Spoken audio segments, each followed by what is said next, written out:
जो लोगों को नफा देता है वो जमीन में बरकरार रहता है।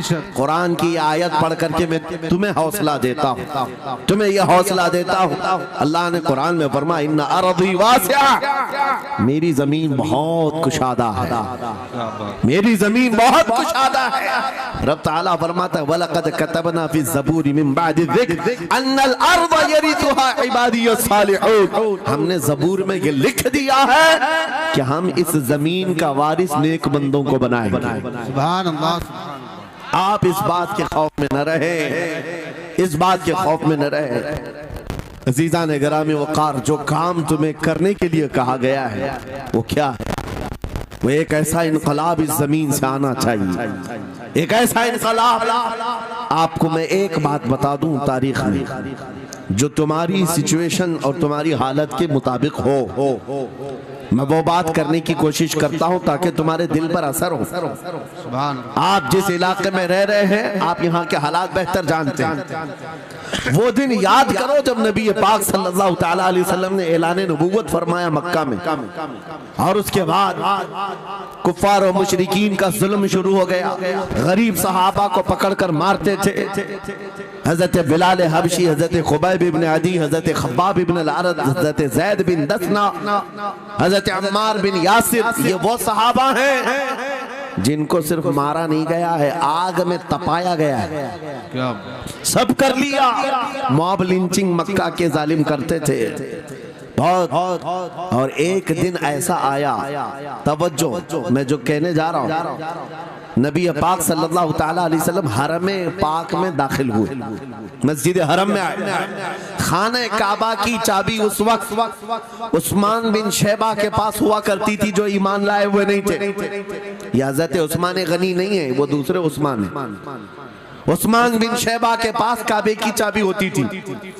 हुजूर पाक सल्लल्लाहु अलैहि वसल्लम ने उनके पास आकर के कहा, उस्मान काबे की चाबी दो, दरवाजा खोल के मैं अंदर जाना चाहता हूं। उन्होंने कहा नहीं, तुम हमारा दीन छोड़े हुए हो, हमारे दीन से तुम बरगश्ता हो, मैं तुम्हें काबे में अंदर आने नहीं दूंगा। किससे कहा? कायनात के आका मौला रसूलुल्लाह।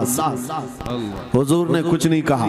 तवज्जो, मेरे आका ने फरमाया उस्मान याद रखना, एक दिन ये चाबी मेरे पास होगी और ये चाबी मैं जिसको चाहूंगा दूंगा और कयामत तक उससे कोई चाबी छीन नहीं सकेगा। सुभान अल्लाह, सुभान अल्लाह। इतनी बड़ी बात, जबकि मक्का के हालात बहुत अलग थे।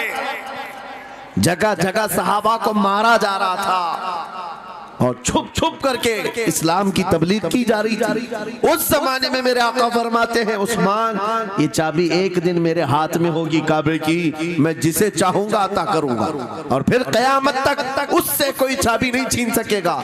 ये हदीस पाक में मौजूद है। उस्मान बिन शैबा कहते हैं पहले तो मुझे हंसी आई, क्योंकि ये खाने काबा की चाबी की जिम्मेदारी आम नहीं होती, खानदानी है, बरसों से चली हुई विरासत के साथ आती है। और ये इस तरह से मुझे कह रहे हैं कि चाबी इनके पास चली जाएगी। और फिर उस्मान बिन शैबा कहते हैं इनके हालात देख करके तो लग नहीं रहा था कि चाबी जाएगी, लेकिन जलाल जिस अंदाज में गुफ्तगू हो रही थी, ये देखकर डर भी लग रहा था कि कहीं ये सचमुच चाबी ले तो नहीं लेंगे। फिर उस्मान बिन शैबा कहते हैं वो हालात भी आ गए कि जब रसूलुल्लाह हिजरत करके चले गए मक्का, सहाबा भी घर बार छोड़कर चले गए। उस्मान बिन शैबा कहते हैं अब तो दिल मेरा चौड़ा हो गया, कहां मुझसे चाबी लेने की बात कर रहे थे, कहां इनका घर भी नहीं बचा, घर भी छोड़कर जाना पड़ा। अगर कल तुम्हारा घर छोड़कर जाना पड़े तो मेरी ये बात याद रखना, इस हदीस को याद रखना। हुजूर पाक हिजरत करके चले गए, सहाबा भी अपने घर बार सब छोड़कर मदीने चले गए। उस्मान बिन शैबा कहते हैं अब तो मेरा सीना चौड़ा था, कहां ये चाबी की बात करते थे, कहां अपना घर भी नहीं रख सके। साल गुजर गया, 2 साल गुजर गए, 3 साल गुजर गए, 4 साल गुजर गए, 5 साल गुजर गए, 6 साल गुजर गए। हिजरत के बाद फिर वो दिन आ गया जब नबी पाक सल्लल्लाहु अलैहि वसल्लम 10,000 सहाबा के साथ 20 रमजानुल मुबारका को मक्का में फातह मक्का बनकर दाखिल हो रहे हैं। सुभान अल्लाह